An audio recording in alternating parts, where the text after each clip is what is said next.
Hi everyone, good morning. Welcome back to Pine Hollow Auto Diagnostics.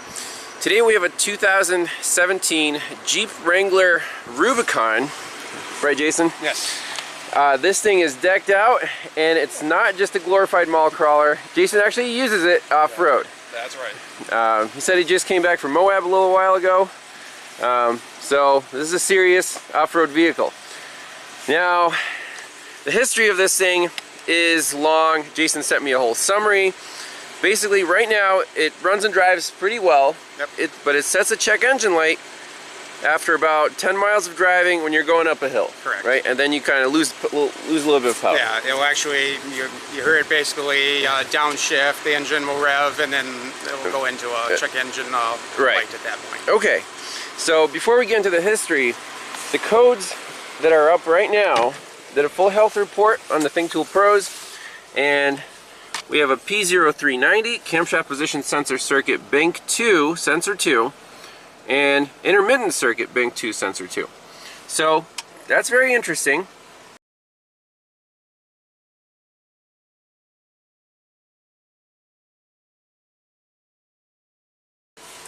We're just for one sensor, and Jason was saying the codes that I set before were for both sensors on bank 2, sensor 1 and sensor 2. So right now we just have codes for one sensor, but apparently it can throw codes for both sensors. It's a dual camshaft sensor that looks at both camshafts from one unit.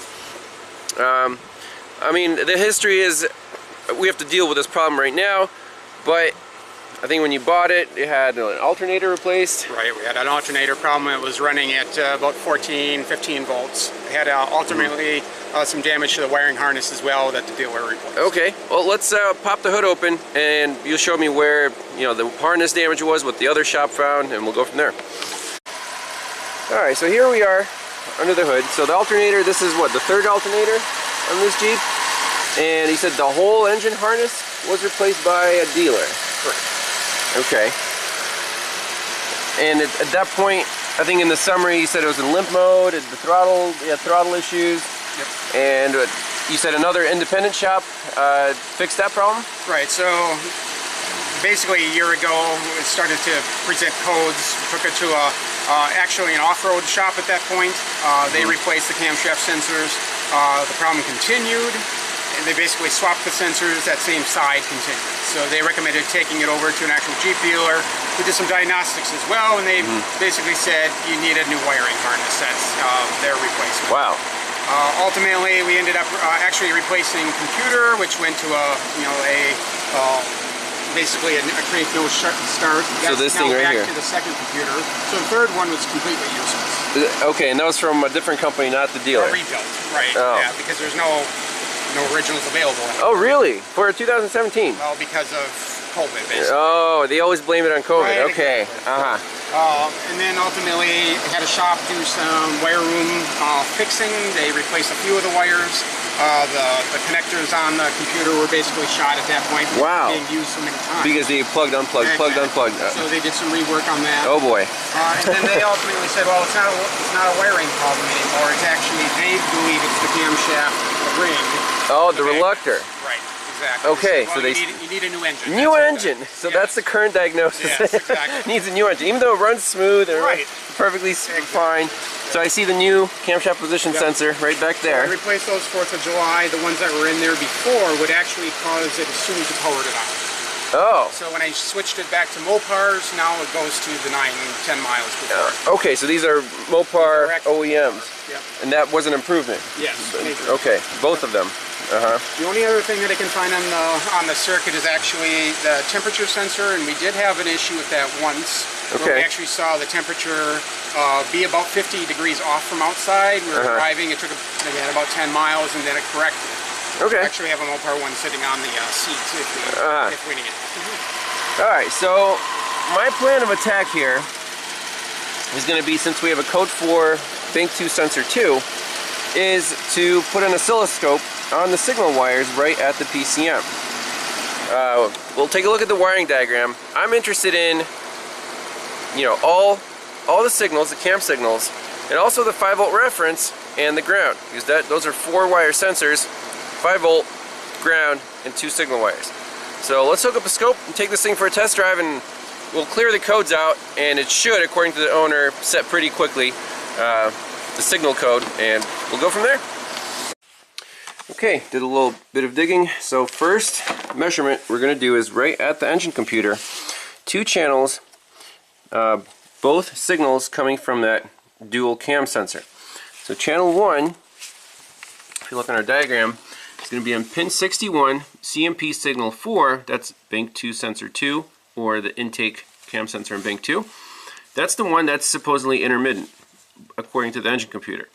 Then we're going to compare that to pin 63, which is the exhaust cam from that same sensor, and we're going to drive it. So what do we expect? If it's just setting a code for one of these signals, and for example this one drops out and this one stays good, we don't have to worry about the 5-volt supply or the sensor ground. That's a shared circuit, so we don't have to waste time worrying about that. If both of these drop out, then yes, we do have to worry about those. But first, preliminary, let's just take it for a spin, monitoring these 2 signals, and see if we see something weird. We'll clear the codes out and see if they reset. Alright, so we're going to do a full code clear. All the codes are saved in the health report.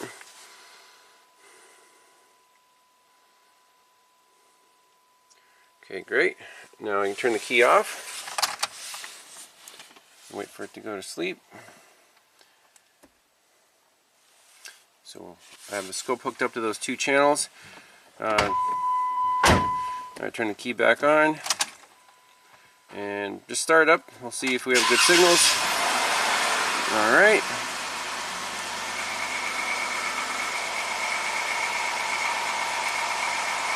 Look perfect so far. Let me shut it down.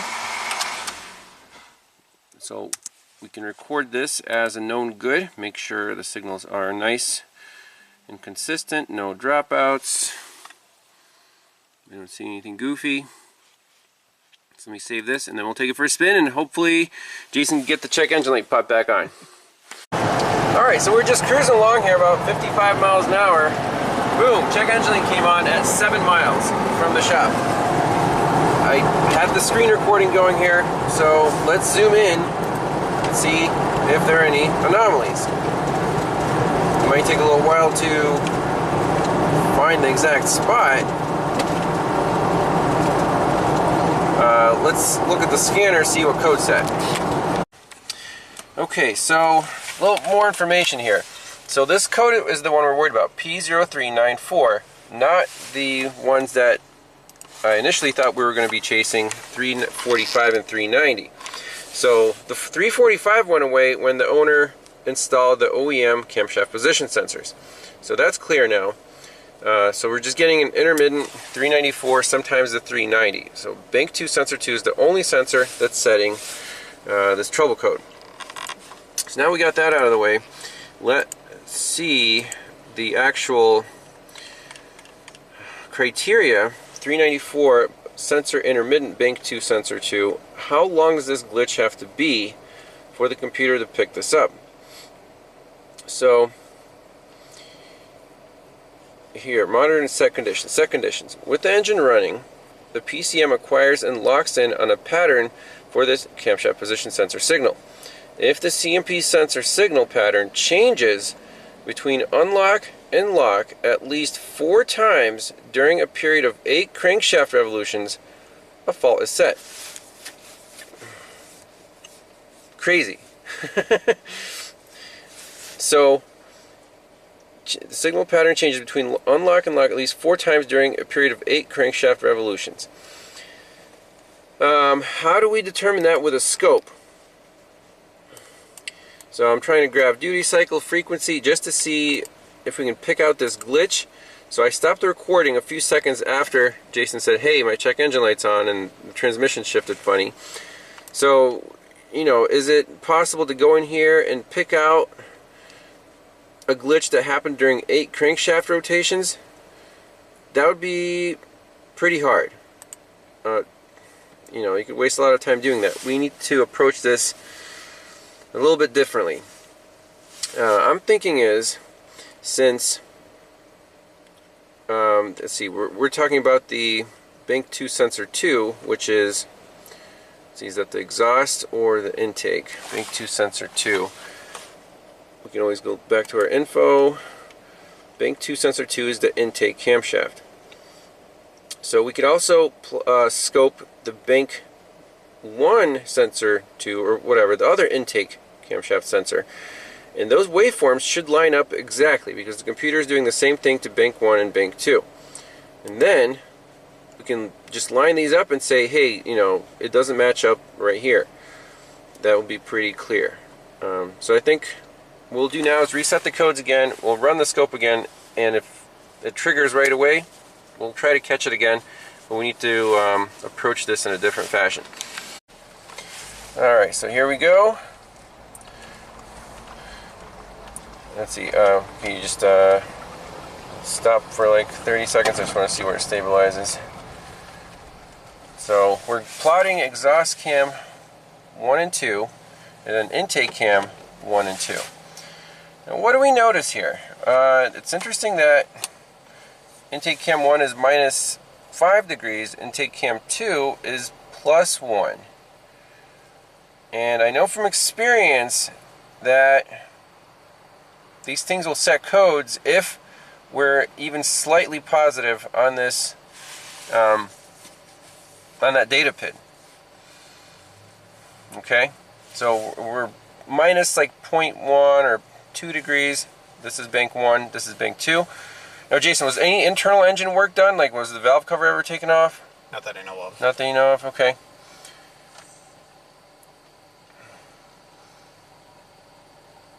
Alright, so let's just drive it, the scope's rolling. We'll see if it sets the code again. So, interesting to note here, the exhaust cams are acting identically. The intake cams, there is a slight discrepancy here. If you look at the degrees,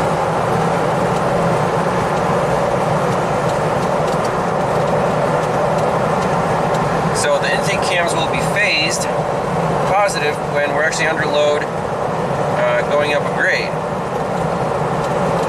So right now they're at 0.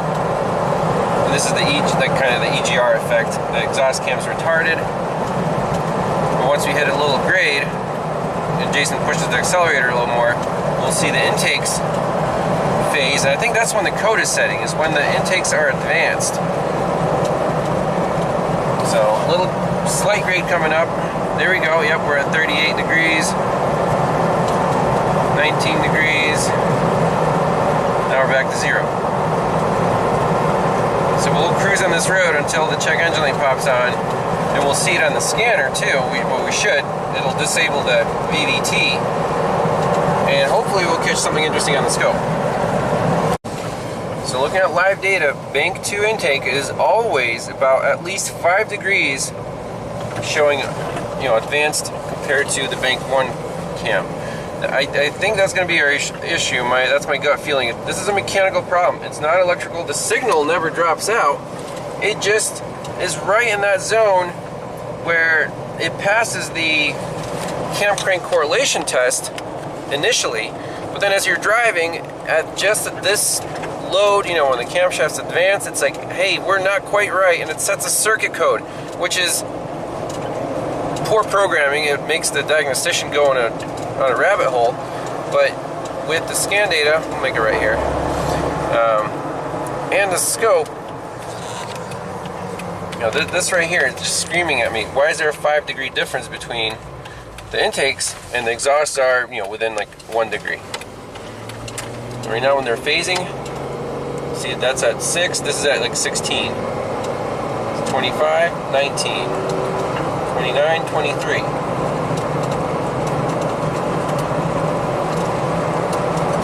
That's going to be my suspicion. And we've gone, how many miles? 6.8, so we're almost at the magic 7 miles.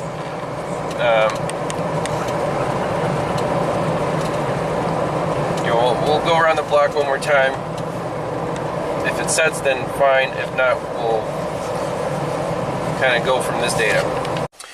Alright, so Jason was driving this thing for like 20 minutes, couldn't get it to act up, and like, we have to phase the intake cams underload in very specific conditions, and sure enough, in 1 minute it acted up. And look at bank 2 intake cam, 32 degrees. So the computer's now confused what's going on there. All the other cams are disabled, so it's not a circuit fault.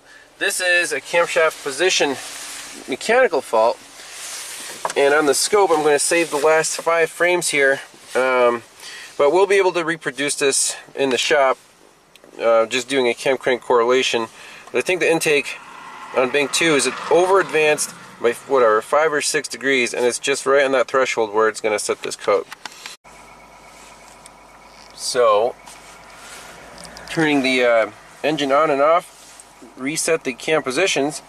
So now we're good again until the next time. Alright, next step, we got 4 channels. We're monitoring all 4 cam sensors. I want to do a cam to cam correlation. We know bank 2 intake is the one that's setting the code. And from the 2014 Wrangler, we have a known good waveform, so I want to see exactly how many degrees this intake cam is over advanced. The scanner says about 5 degrees, and on these cars, the scan data is actually really good, so I trust it. But the owner said, do whatever it takes to fix this thing. And I think we're gonna try that strap wrench Russian hack trick again to shift the reluctor wheel just a hair. I told him you should replace the camshaft, but sometimes the new camshafts aren't OEM spec. That could be, a little shifted, and it would be a whole ordeal to do that. And if we can fix it, no parts required, and the owner will be really happy. He said, do whatever you can. So here is the cam crank correlation from the 2014 Wrangler after resetting the reluctor wheel, and we're going to run the scope.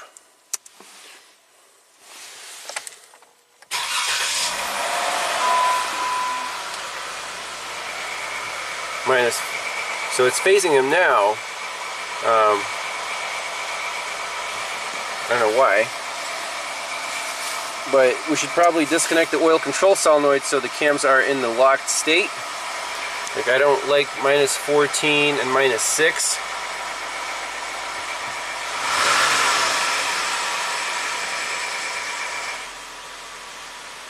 Like, why did it do that? So that seems to be in its locked state right now.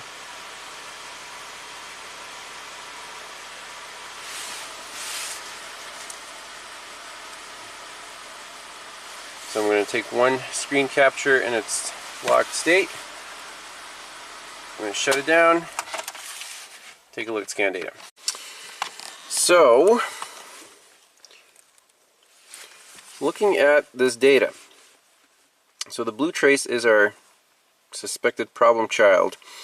And I'm comparing it to the bank 1 intake cam, which is the green trace. So it's interesting that you would think the blue trace would just be advanced with respect to the green trace by about 5 degrees, like we saw in scan data. However, that's not always the case. Sometimes the transitions line up perfectly. Right here, the blue is advanced. It's a little advanced, a little advanced. Here it's a little retarded. Here it's spot on the money. Here it's a little advanced again. What gives? Is this magnetic reluctor being weird? I really can't explain that. Now let's look at the exhaust. Bank 1 versus bank 2. There are minor discrepancies, like small shifts, but it's not fussing about the exhaust cams at all.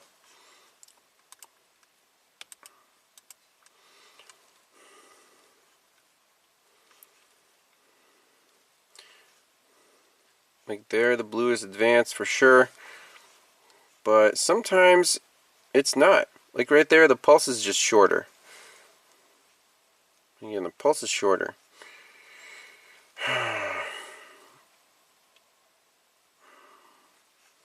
Pulse is shorter right there. There it's shifted. There, pulse is shorter.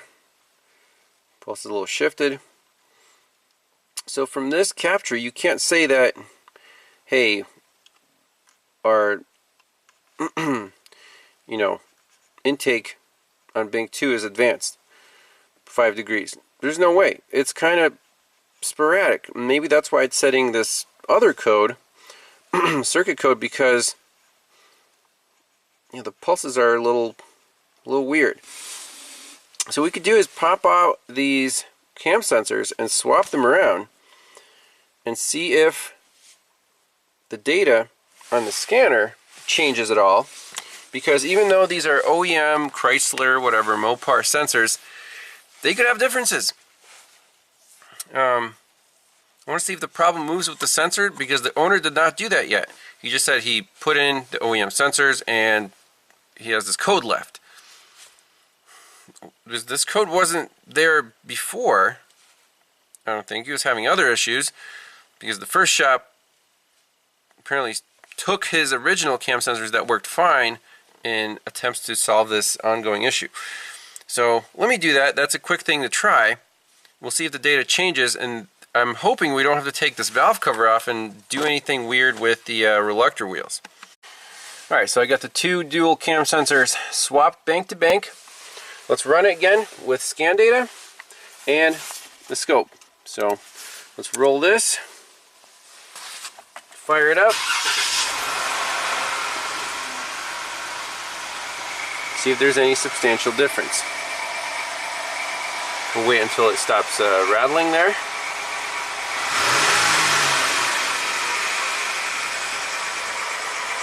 It's not a good sound. Like it's phasing the exhaust probably to warm up the cats, but they're not equal. Okay, there you go. So quiet it down.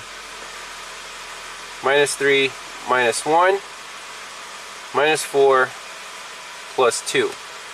So still a 6-degree difference there.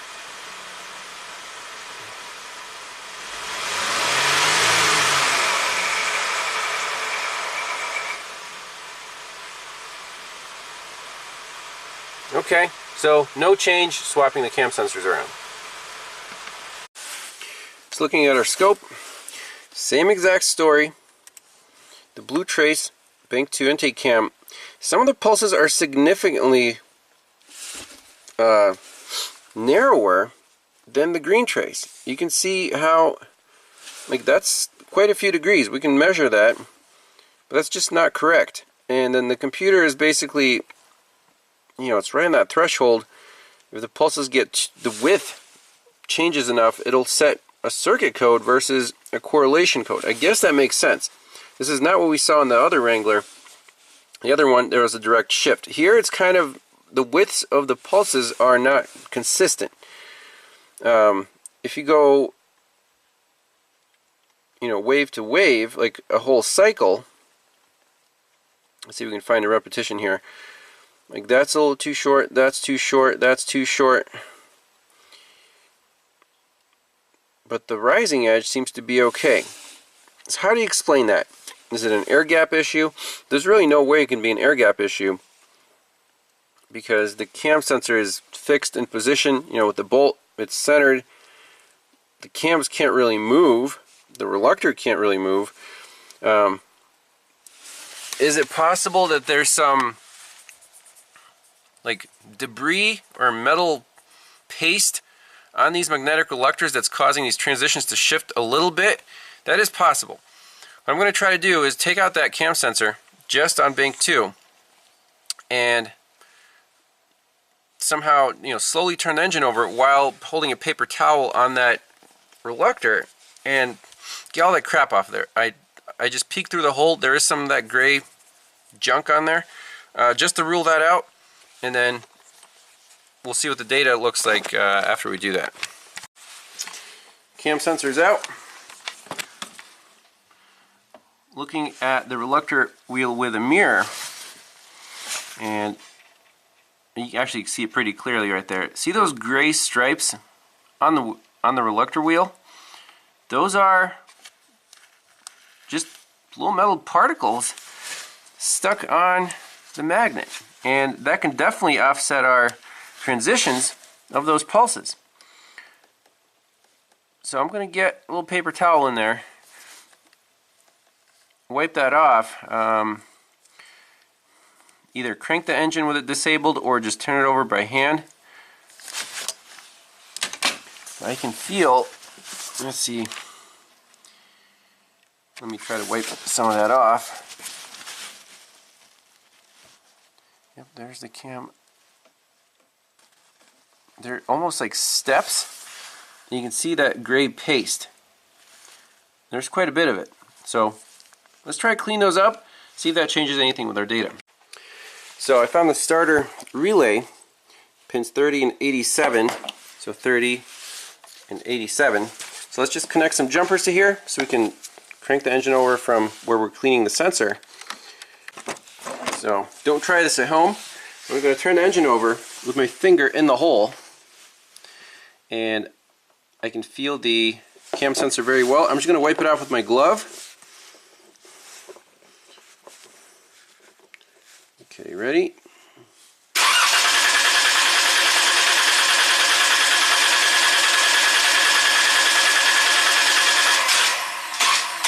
Whoa, whoa, whoa. So there were I could feel the steps of that metal paste on the sensor wheel. So if we look into it now, it should be nice and smooth. I just held my finger there until all the steps kind of disappeared or got smoothed out. And I'm hoping that'll make the transitions of the steps better. The Jeep won't complain. Let's put the sensor back in, hook up the scope, see if anything changed at all. Alright, here we go.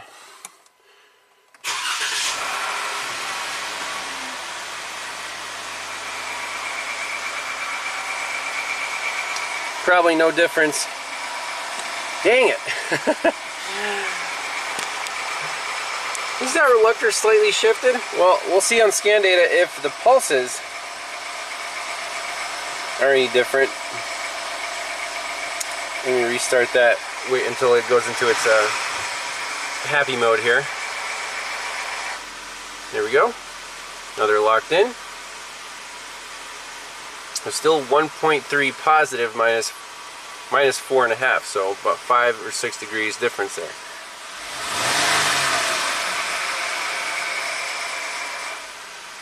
Yeah, that's normal, but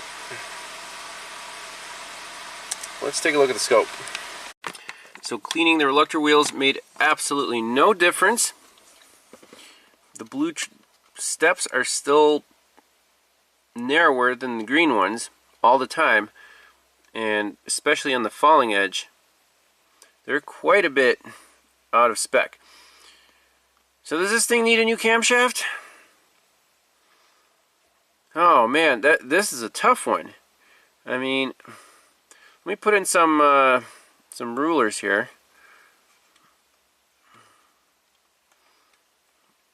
I just want to measure the degree difference between the green and the blue.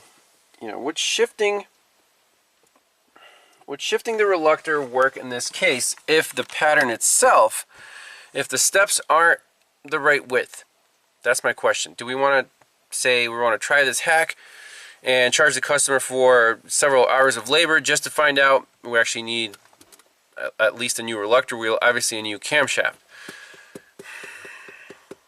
I probably wouldn't take that risk. I would say you need a new camshaft. But there's nothing else to try. Let's just figure out how many degrees it's off, and we'll have to give the customer the bad news on this one. If we can't fix it, no parts required. Alright, so here we go. I got the rulers marked out. So one full cam rotation is 720 degrees crank. The computer counts in crank degrees. Keep that in mind. That's how you want to do your measurements. Now let's zoom in on one of these transitions, and I want to measure the difference between the green trace and the blue trace. Okay, and the difference there is about 6 degrees crank, which is exactly what we saw on scan data. Alright, so the blue, if you're to the left, you're advanced. This occurs before this. So the computer's saying, hey, our intake on bank 2 is too advanced. But it's saying we have a circuit fault, which is completely ridiculous. Let's take a look at a couple of these other ones. Like right here, the blue trace is narrower than the green one. Like there's a big discrepancy right there. So between here and here, now it's about the same, about 5 degrees.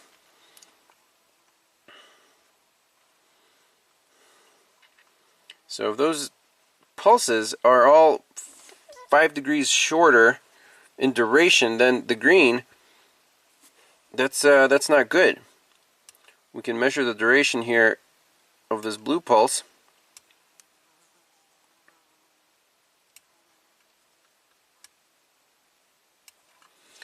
And you see the delta is 45.4, and the green one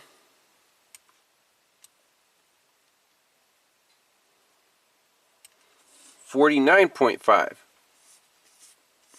So about 4 degrees difference in width.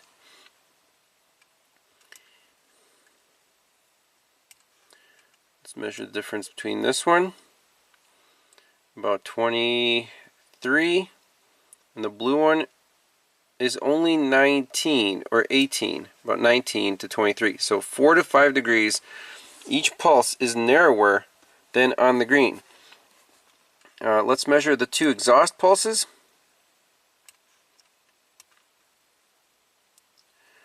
So it's about 40, let's say 47.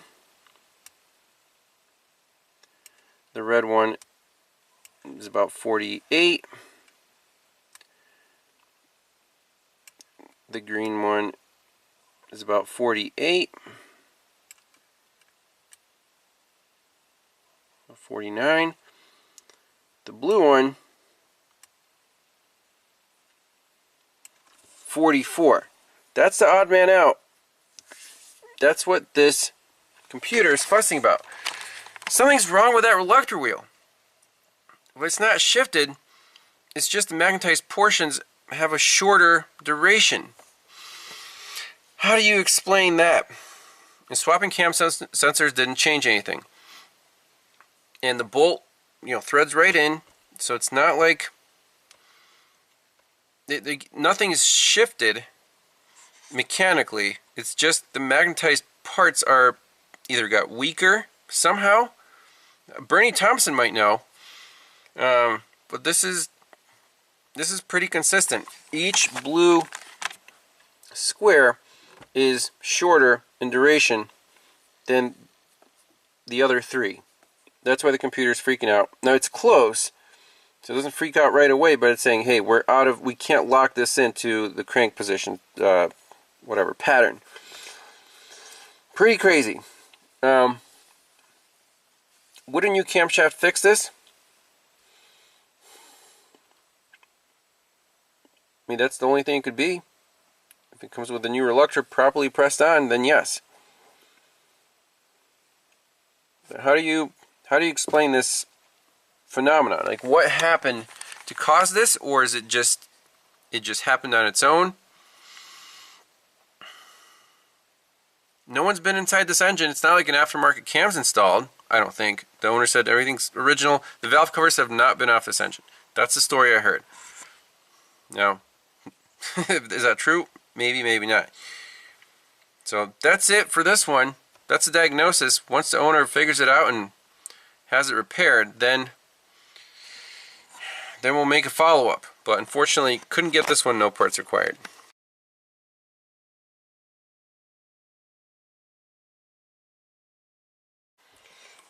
Well, I want to try monitoring the oil pressure during this 30-second rattling startup, and I got some data pulled up. Oil pressure, temperature, VVT, oil temp, VVT, oil pressure. So let's just start it up.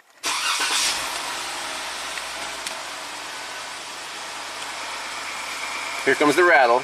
We're at 50 psi. This says 50 psi. It rattles pretty bad until the cats warm up and the exhaust cams return to default position.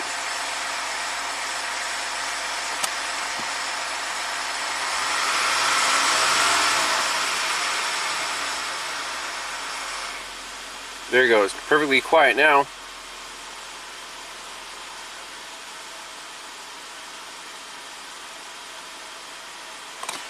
So does this thing need an engine? Does it need phasers? Does it need a new camshaft? What would you guys tell the customer? So I'm looking at these reluctor wheels on the borescope. So looking at the exhaust, I mean, it doesn't look that great. There's like these steps. It's discolored. But that's the one that's working fine, right? Let me focus in on the intake reluctor, and we'll see if it's the same, if it's different.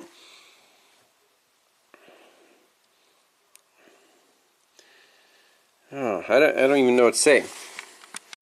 So this is the intake reluctor, and it looks about the same in terms of the color, the little steps. So I do believe these are all original parts.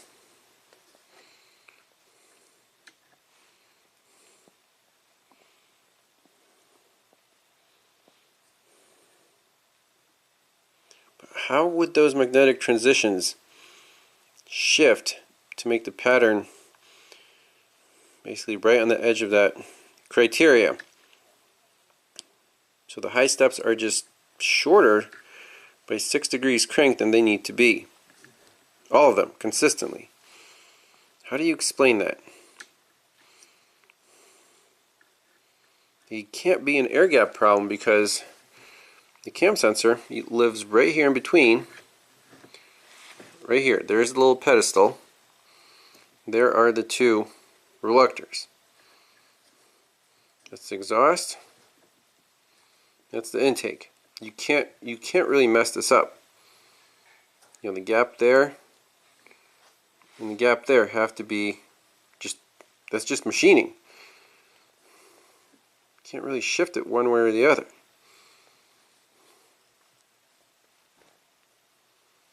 Blows my mind.